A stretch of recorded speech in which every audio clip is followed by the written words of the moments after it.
Alright guys, welcome back to our next video in the web scraping in Python series.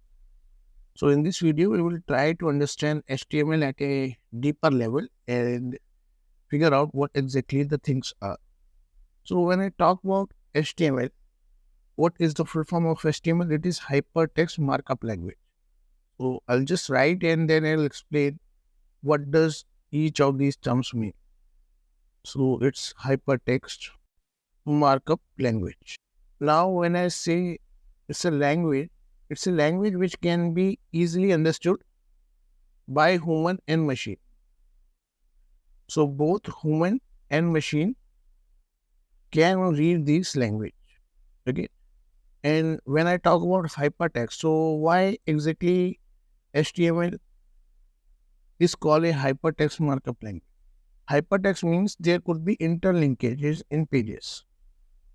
So, we can generate interlinkages. Alright. And when I talk about markup, what exactly markup stands for?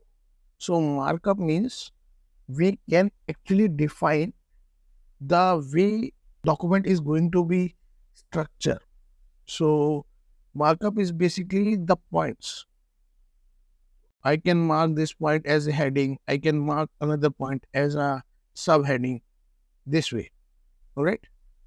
So I will show you this practically also. And heading is just one example. There could be many other things also when we talk about markup. All right. So I'll head over to this website, codepen.io, and show you how exactly this works. So let me take you to my desktop. Now I'll click on Start Coding. Now once I come on Start Coding, I'm going to write a language here, which is HTML language basically. So if you see, it says HTML, CSS, and JavaScript. These are all front-end languages. When I say front-end refers to anything which is happening in the browser. So these are the three languages which makes a page look beautiful, like the way you are seeing right now here. Whatever happened on the backend, that is a different thing. And backend refers to something when I click on the data and some activities take place. But what I see on the screen, that is front-end. Okay. So I'll just try to write my name here. And if you see, okay.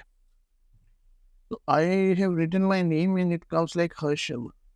We always in HTML use tags, and tags are used for annotations. So with tags, I can let HTML know what exactly the thing stands for. So if I give it a tag as a heading, so I'll use H1.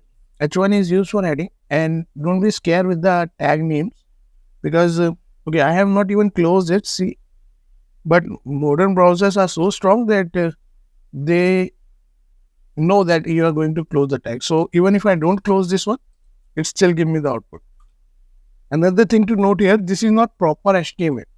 I have not used the starting HTML tag and the body and other things which might be required, but this is how exactly modern browsers have become so strong. So if I just go to next para and I write Atul Kumar, and see, this is actually taking my name also with the, okay, I'll just close this and show you the difference. See, this is actually working, and if I close this tag also, there would be much more thing. So see, yeah. See now, I just corrected this thing. I have not closed the heading tag because modern browsers are strong. I told you earlier also.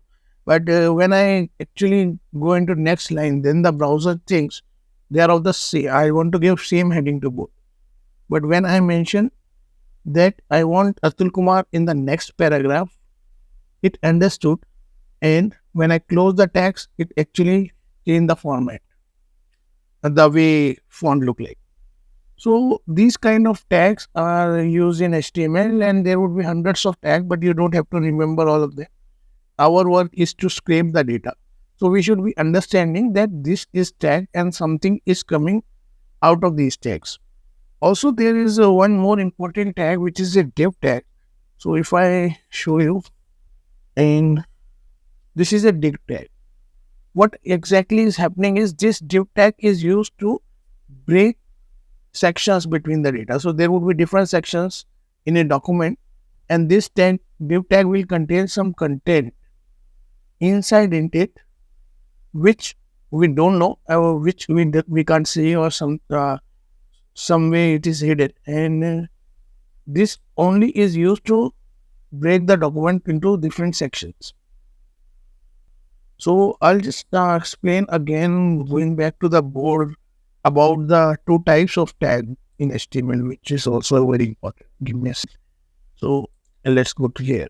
So there are basically in HTML semantic tags and structural tags. We know HTML is used just to actually structure the website or the document over the website. So semantic tags are those tags which are providing information. So they provide information like they guide what exactly is happening within the document. So an example of it would be H1 tag or the P tag, which I just showed you. And there are structural tags. These actually divide document into sections. And what is the example we have seen for this one? That is our div tag. So example is your div tag. So yeah, there would be more tags, 100 plus tags, but we don't have to remember all the tags. We just need to understand the basic tags, and using all those tags, when we get the data in the text document while web scraping, we would understand these are the tags and what exactly they are going to do with the data and how the browser is going to render it. And we don't need that information. We just need to concentrate more on the content given in the text. But it is important to understand that what exactly is coming when we see the text and the quotes. So that is why this was needed. All right, I think this is enough for this video. I'll see you in the next one.